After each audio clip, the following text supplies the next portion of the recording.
You're listening to Five Things with Lisa Birnbach.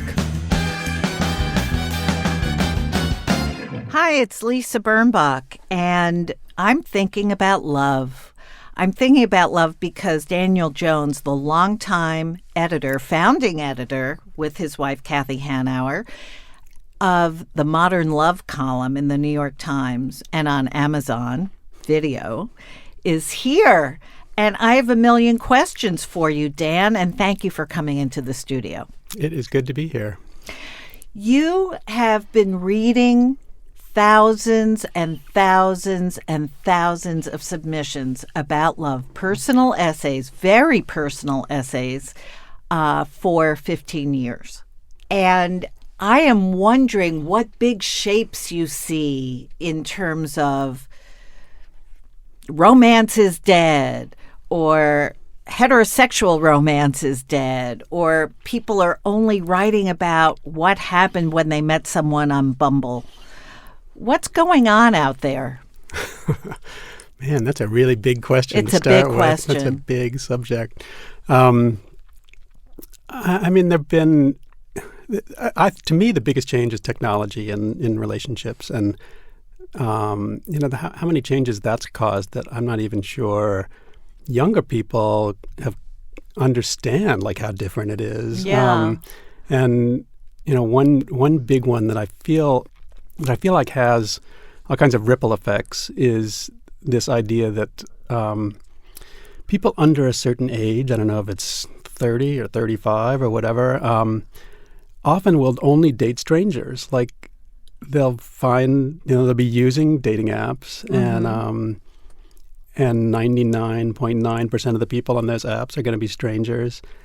And that just didn't used to be possible. Like we didn't go out with people. Or desirable, right? We didn't go out with. Well, I mean, the fantasy aspect of having all these strangers out there who are available and announcing that they're available, and I think that there's a desirable aspect of that because it just feels like, your perfect person is out there. Now you have the means to like find them. But just this notion that we set up dates, we meet people online, we set up dates with people we don't know and go out, sometimes every night a week, sometimes multiple times a night. Right. And just how that creates both just a real fantasy mindset on the one hand, but also an incredible amount of sort of distrust and calculation and all of that of like, who am I? How am I presenting myself? There was an interesting question when I was doing an event out in L.A. where a guy was saying, and this comes up a lot, he was saying, like, I have, I think he said he had MS. It was one of these conditions where it's not obvious to the person you're with. And it was more like, when is the reveal? When is the proper time for that reveal in meeting someone new? And you don't want to say it too early and scare someone off. You don't want to say it too late and feel like you're withholding.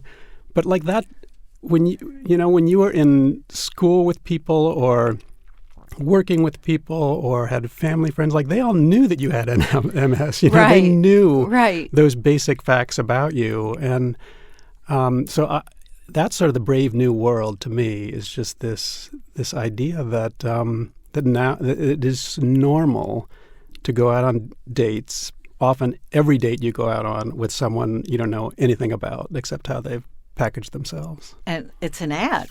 It's an ad. And is there truth in advertising or not? We will be back with Daniel Jones right after this.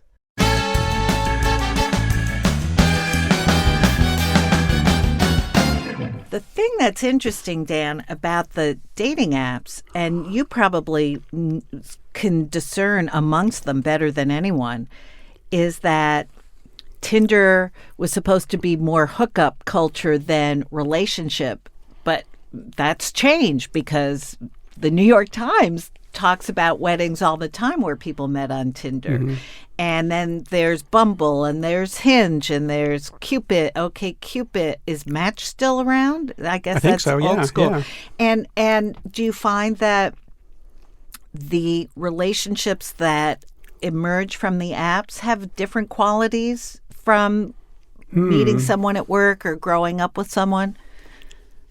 I think I don't know. From what I gather, I don't know how true this is, but the ones that you have to commit more to, that you have to pay for, or something like Match.com or Harmony, or these ones that are supposedly at a more serious level, than the people who you find on there are more serious, and perhaps the people you find on Tinder are less so. But I don't really see any difference in sort of success rates, and it's true that there are plenty of people who meet on Tinder who do find it, Yeah. and sometimes very quickly. It does make you wonder about the nature of relationships, that while we are all using the word authentic and people are trying to be their authentic selves, suddenly people are meeting on The Bachelor and The Bachelorette, and they're meeting on other dating TV shows, Naked and Afraid or Scared and Horny or whatever they're called. And then they're meeting in these apps, which, as you say, you design your best image for your public, because a swipe only takes a second, and you don't get a second chance, I guess, or I don't know. I have no idea. But it's sort of weird that we're being authentic and we're also being fake. It's weird that we're trying to be private, but yet be private in public. Yeah. There are all these contradictions to love and meeting people. Well, the best advice I've heard about it is from Helen Fisher, the sociologist who's, studied romance and love and what happens to your body chemically. Biological. Yeah. She's a biological anthropologist of love. Yeah, that sounds right. And she studied the sort of chemical reactions that take place in your brain when you fall in love, and how it's like, being mental on cocaine. Illness. No, it's like being on cocaine. Yeah, you're so the buildup, the whatever is firing is similar. But she talks about these apps. Like, I think she worries about the fantasy aspect of the perfect person, and how meeting online, when you're just getting that presentation and you want to believe, that this person is right for you, that the longer you extend the online portion of that sort of courtship, the worse off you'll be. And that she says that love is and will always be physical. It requires a physical. It requires that you be able to smell the other person, right, and that you interact as human beings sitting together, and that you can, if you meet someone online and have this extended, sort of messaging back and forth, and you just get more and more worked up, and you just think this is really it, but it's such a small portion of what that interaction and what that attraction ultimately will be. I mean, if you want to actually meet someone, a living person, you can't just send cucumber and eggplant emojis but it's so tempting long. Because you feel like you're performing at such a high level, and the other person does too, but it's just not the same as an in-person connection. And she's like, if you want to save time, if you want to really find someone, get off the app. As soon as you meet the person, say, let's meet in person. Let's meet and see if this has any potential. And sometimes it does, and it feels the same as when you met online, but often it doesn't. And you're like, okay, like I didn't waste a month, texting and getting hornier and hornier and thinking like this is really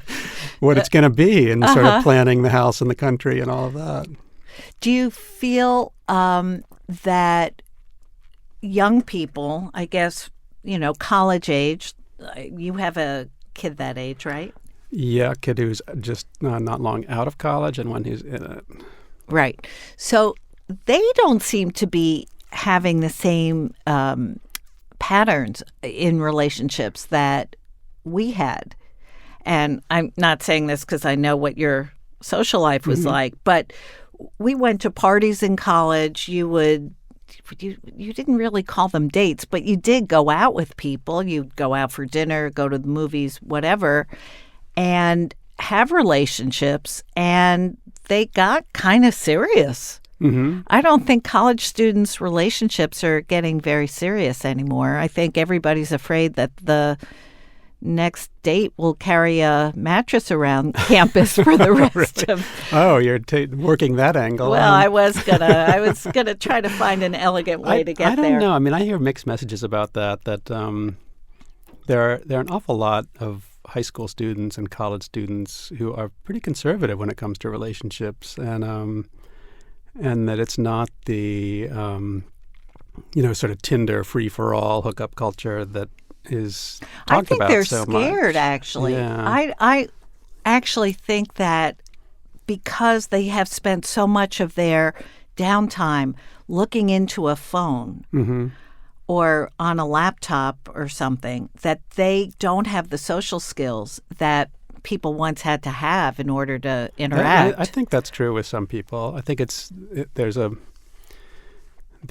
can be so much of a crutch, and it can be so much fun, and again, like sort of a performance when you're communicating online, that the in-person vulnerability thing is just really hard. No, I think that's why they seem so conservative, because they don't know how to deal with strangers and they don't know what to talk about. Yeah, I think that's part of it. I mean, I think it's a split screen for a lot of kids. I think that half of their experience is probably a lot like what ours was, but the other half is this Tinder fueled sort of fantasy swiping. And I don't like to criticize sort of one way or the other. I don't mean to criticize. Yeah. It just seems different. And I think it's hard. I think it's really hard to have that sort of fantasy and all these people available, but to feel a sort of mania about getting through them. The whole thing is this volume problem of thousands and thousands of people, and how am I going to get through them? And sometimes the natural impulse is to get through them by weeding out people based on these sort of arbitrary things, location and religion, and things that are important in a way, but also by just sort of in a black and white way ruling people out to get those numbers down to a manageable level. I mean, all of that stuff. Right. Well, on the other thing is porn. Mm-hmm. These young digital natives have grown up with a very available. Yes. I mean, I think that pornography has become much more normalized than it used to be. I remember about 10 years ago, I wanted to pitch an article. This is going to make me sound truly out of it. To a friend of mine was an editor at Playboy at the time, and I pitched a story about the lack of pubic hair. And he just, was hysterical laughing because I was 20 years behind the trend, but I just picked up Playboy and noticed that there was none in that issue of that magazine. So I think everybody looks porned. Yeah. I think the makeup influencers and the fashion influencers and the Kardashians have really made porn part of the daily diet for a lot of people. Even, I think all these women in underwear in their bathrooms taking selfies, I mean, that's pornographic as far as I'm concerned. And anybody can be a performer. I mean, a lot, I think the biggest portion of the porn industry now is amateurs. It's people staking out their own brand and getting it up there, and it filters, and then that becomes a transition from these sort of porn star bodies to everybody, the way everybody looks. Well, that's my thinking. It's the unrealistic expectation. Both the burden of having to measure up to some kind of idealized body type that may have had a lot of assistance and augmentation, and a kind of unrealistic expectation on everybody's part too. Yeah, you can't look normal. You can't look your age. You can't look like you had a hard day. You have to be kind of perfect and perky and young and toned and tan and Yeah. boiled up. It's I don't exhausting. know. It's exhausting. I couldn't bear it. I feel sorry for younger people who are trying to figure out who they are, and also, am I the manic pixie girl? Am I the porn girl? Am I the tattoo girl? I don't know. Yeah. It's hard. tough. I think the other thing that happens with kids these age is this sense of what is the protocol? Like what are dating protocols anymore?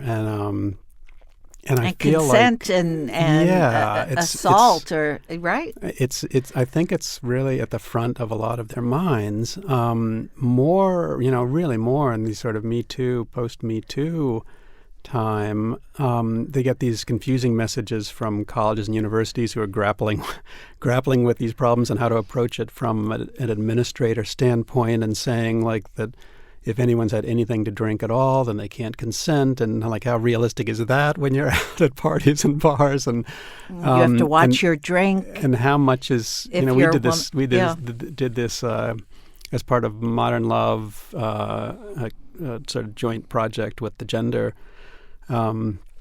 editor at the Times. We did a project called Sex and Consent on Campus, and 45 stories of sex and consent on campus, where we did a call out for stories of people who were sort of, it was worse than a bad date, but it wasn't assault and rape, but that middle ground where these issues of consent and some sort of repercussion, and they were sort of heartbreaking. I thought, like, it was men not knowing what to do, feeling like they were supposed to lead the way, women feeling like they needed to go along with it.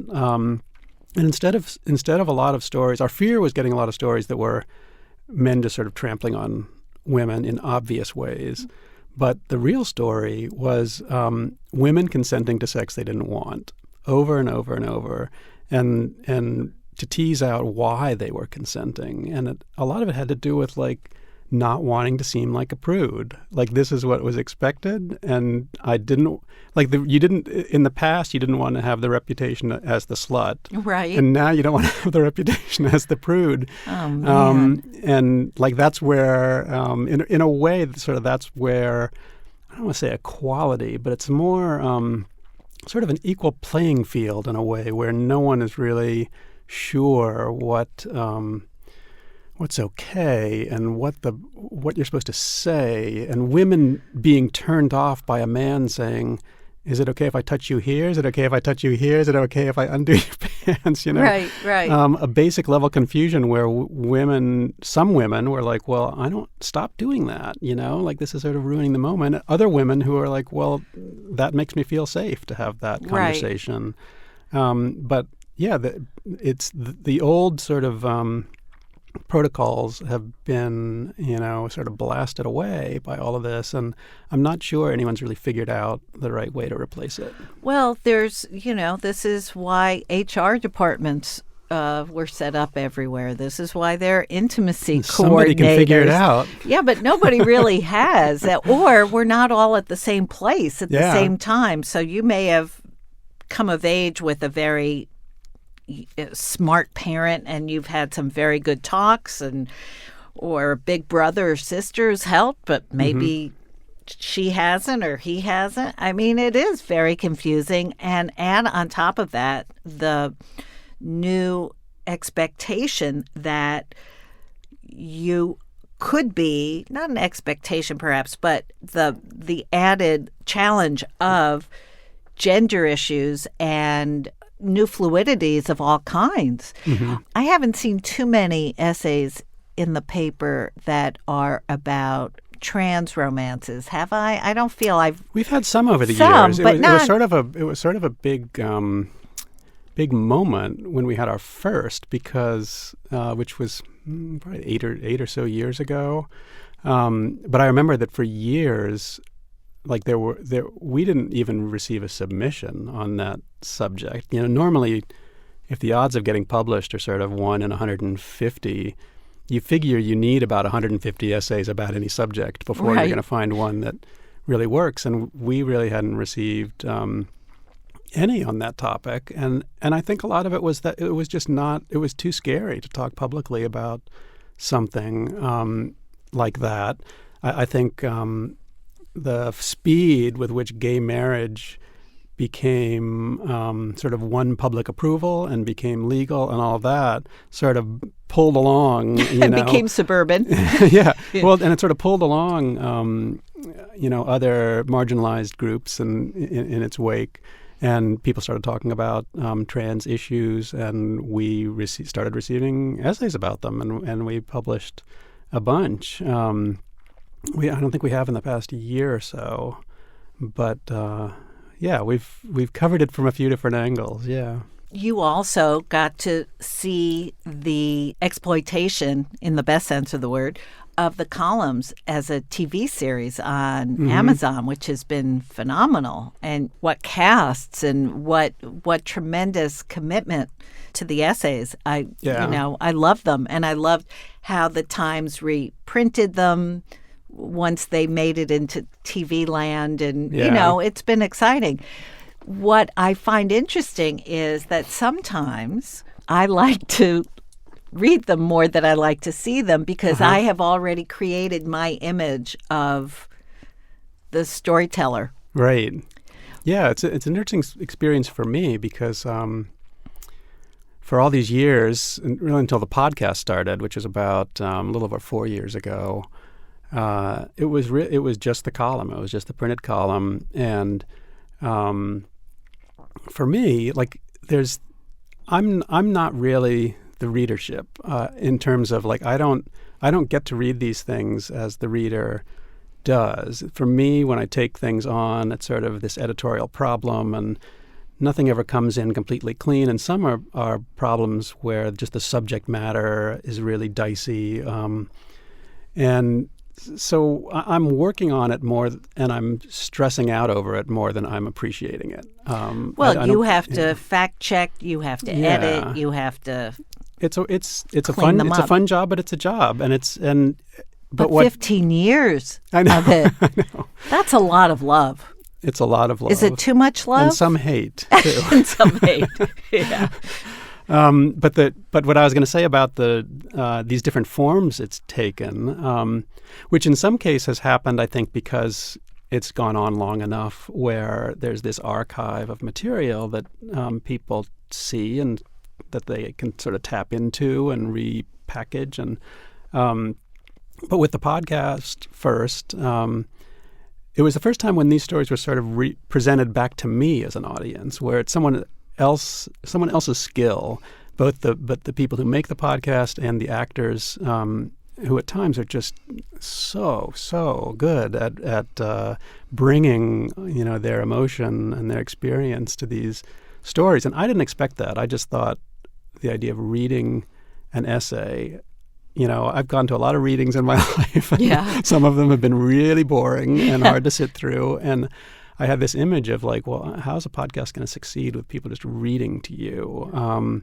But when they did a few prototypes and sort of seized on ones that were really good, I was really blown away and saw the potential for it, and was able to appreciate it really in a way that I hadn't as the editor of the column. I mean, I like the things that I publish, and I enjoy them, but like I said, it's this sort of shift from something that I'm working on and I'm responsible for, and it's my thing to stress about, to something where I can just sort of sit back and really appreciate it. And the TV show has taken that to a whole new level, in part because they've also been sort of reimagined.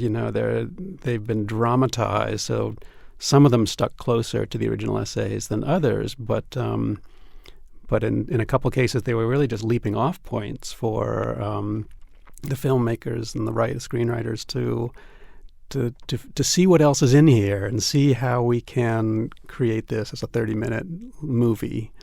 And because I'm not a filmmaker and that's not my world, I wasn't really going to have any responsibilities that had to do with how we're going to do this. I do sort of have a role on the show, but mostly I just sort of stood back and was like, wow, this is really fun to be a part of, and really fun to be an audience for. Mm-hmm. Mm-hmm. Did you think, or do you think, that 15 years on the Love Beat is more than you could, is your cup still runneth overeth? Or are you going to move to the TV world, or are you happy to stay where thou hast I'm been? trying to see what balance to strike going forward, because I really like all the different aspects of it, but there's sort of too much incoming. We've created this new column that I know you and I were talking about before we went on the air. The mini is so great. Tiny love stories. Tiny love stories. But those come in by the thousands. We've got those. Seriously? Yeah. Those just started. It started in September of 2019. 18. Yeah. 18? Yeah, so it's been going on for over a year. These are 100 15 words, months or so. Right? 100 words or less. They're incredible. Yeah. Incredible. They are so much fun. Yeah. It's been a fun, successful project. We have a book of them that we're working on that will come out about a year from now. Of the minis. Of the minis, yeah. Tinies, yeah. So there's love all around, really. There's lots, and there's a lot that sort of comes in, and that's the hardest for me to deal with. The other parts of the job, the editing itself, the meetings I go to, working on the podcast and working on the TV show is all sort of, it happens at different times. It's irregular. But the influx is the thing that is crushing, and that we need to figure out sort of, and that goes backup readers, and that goes up with every new incarnation. Oh, of course, with more awareness of and course. more. So we're getting submissions. Anne Hathaway to play them. Exactly. Like, right. All I have to do is tell my story, and right. then, Wow. Do you really still read them all yourself? No, there are two of us. There's a young woman named Mia Lee who started reading college contest submissions for me when she was in college, and worked as a sort of intern for college contests. She was really good, and when the podcast started and we got more volume of submissions, I angled to have her sort of get a monthly, sort of little fee to just help me with the sort of overflowing inbox. And then when she graduated, I managed to sort of work her onto the staff. So she works on everything basically, but her main responsibility is going through doing the tiny love stories and identifying them. Working with me to edit them. She does most of the editing and talks to all the writers, creates it into a page. The Times is a very sort of jack of all trades kind of place where you really need to see things all the way through. Like you get stuff from the receiving end all the way through to creating the page and publishing the page. We're all little self-publishers at our desks in a way. Well, now that they got rid of a lot of editors, and right? shifted them around. Shifted them around. That's yeah. right. That's right. So yeah, and she's involved and been involved in the TV show and has sort of creative and also support roles in every project that we work on. So that's been a huge help. But the volume just keeps increasing. So. Wow, and it will. And when you start doing real merch, man, you're going to be... We have some merch. We have T-shirts and tote bags and you do? Sweatshirts. And oh, I had no idea. I should have brought you one. Yeah, you should have. Daniel, it's great talking to you. It's great to see you again. I want to say that before that we met a number of years ago, you and I know that before you were a gainfully employed writer and editor, you were a ski teacher, right? Yeah. As soon as I graduated from college, in Virginia, I moved out to Utah and was a ski bum for a couple of years. As people are. Yeah. And now the you king can't of do that love. stuff anymore, I don't think. No, I know. Gotta get straight into that job. Would you be kind enough to review your 5 things that make your life better? Oh, I forgot about the 5 things. Never forget about the 5 things. No, never. How do you want me to do it? Well, I'll just say the number and you tell me about Okay. it and why it matters to you. Okay. Number 1. Number 1 is the Google Earth app, which, first of all, I don't even see how it works. I don't see how, this is this app that for the one person on Earth who doesn't know about it, that, you can zoom in on the Earth and at first I understood it because you could just, I understood it was from satellite images and you could just, zoom in from above. But then they created this aspect of it where you can tip it so you can see the sides of buildings. And I just don't even know how that works. But for me, it takes me like back to boyhood. It's this sort of total fantasy of being able to see places like a bird, and I don't know why. I could spend hours on Google Earth. I love that. And you know what I love? I love there are some games that are affiliated with Google Earth, I think, where you can guess sort of what continent you're in and what country you're in. Oh, really? Oh, I haven't even gone there yet. Okay, I'm going to find out what that's called because it's really cool. And you're driving along, Oh, really? You're driving along a road in a jungle in Kuala Lumpur and you feel like you're there. It's very cool. Yeah, you're not really there. You're not not really at all. experiencing anything. Nothing, because we're all living in a silo. Number 2. Okay, so this is Ben & Jerry's Pumpkin Cheesecake Ice Cream, which is a limited edition that only comes out around Thanksgiving, but is so good and is made better by the fact that it's a limited edition. Yeah, of course. That's the whole strategy. Yeah, yeah. But our local market up in Washington Heights must have gotten sort of, too much of it somehow, and maybe no one in my neighborhood likes it. So they seem to have sort of a steady supply. They still have a lot, heading, into the end of January. Oh, that's a good tip. So it's been a good 3 months for me. It's like Restaurant Week is actually a month. Don't tell. Number 3. Number 3 is Fort Tryon Park up in Washington Heights, which I don't think tourists go to these places. It does have The cloisters. The cloisters are which, up there. Yeah, which tourists sort of get bussed into and bussed out of. But the park itself is so beautiful, with views of the Washington Bridge and New Jersey and the Palisades. Yeah, and it's gorgeous. It's just a stunning, stunning park. Oh, and there's a I nice love. cafe there, too. Yeah, but I think that closed. Oh, no. Or it's going to close. Shoot. I just read that. Yeah. Oh, bummer. Everything I know. good is the leaf closing. or something. A new leaf? Yeah. Oh, I know. that's I don't know too what bad. happened. Number 4. So number 4 is open office plans, which You and Michael Bloomberg love them. They get a lot of grief. Yeah, Yeah. Michael Bloomberg is Yeah. going to make the White House an open office An plan. open office plan. And everybody likes to complain about the open office plan. And I just love it. Like the times changed from lots of,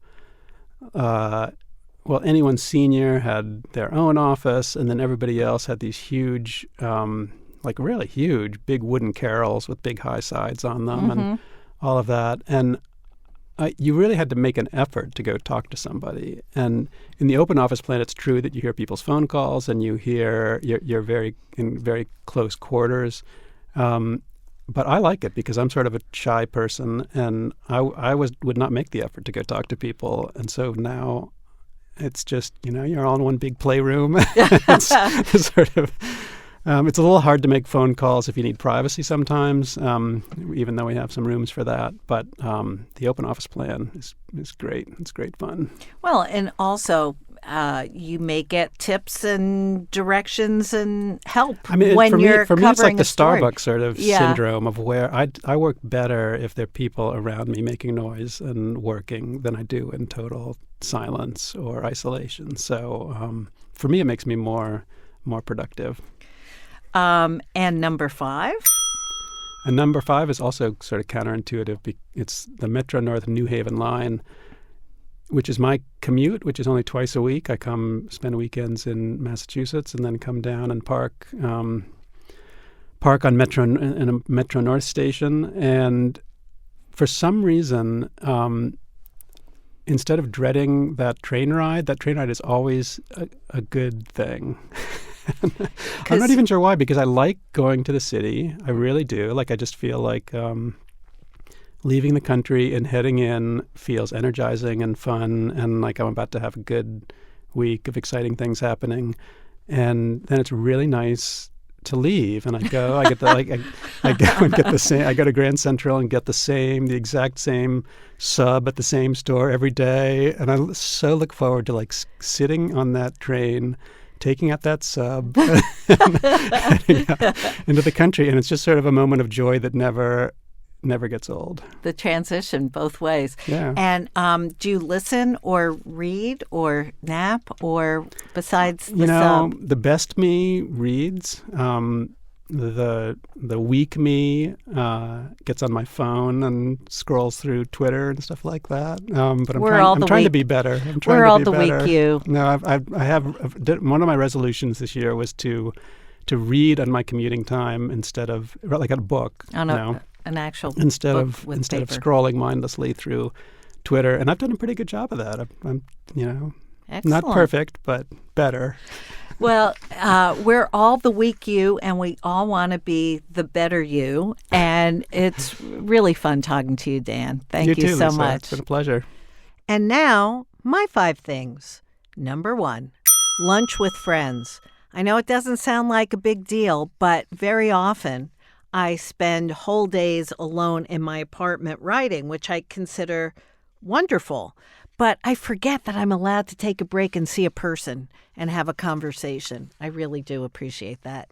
Number 2, the thread, which is posted on my website at lisabirnbach.com by Cindy Otis, formerly of the CIA, in which she tells us how to take care of ourselves during a time of disinformation and stress. It's very wise, it's very helpful, and she's agreed to come onto our podcast soon when her book comes out. Number 3, Lieutenant Colonel Alexander Vindman. Hero, patriot, straightforward, Purple Heart, brave, honest public servant. Need I say more? Number 4, your feedback. Honestly, I keep changing this podcast format as a reaction to what I hear from you. So I'm trying to make this the podcast you tell all your friends about in addition to listening to every week. And I appreciate it. And number 5, resistors. People who have altered the course of their lives and careers to resist this terrible despot. People like Claude Taylor, Professor Lawrence Tribe, Diana Waymar, George Conway, Richard Painter, Molly Jong-Fast, and many, many others. You've been listening to 5 Things That Make Life Better. My guest this week has been Daniel Jones, editor of the New York Times Modern Love column and the Modern Love podcast and the Modern Love TV show. You can follow Daniel on Twitter at DanJonesNYT. You can subscribe to this podcast on Apple Podcasts, Spotify, Stitcher, Google Play Music, YouTube, and iHeartRadio. My blog is at lisabirnbach.com, where you'll find links and photos to all the things we discussed. And this podcast is produced in New York City by thefieldtv.com. My engineer is Jimmy Regan, assisted by Kevin Watkins. My team is Espresso Rucci, Michael Port, Boko Haft, and Sam Haft. Until next week, stay warm and act natural. Bye-bye. That was 5 Things with Lisa Birnbach. New episodes every Friday, if she remembers.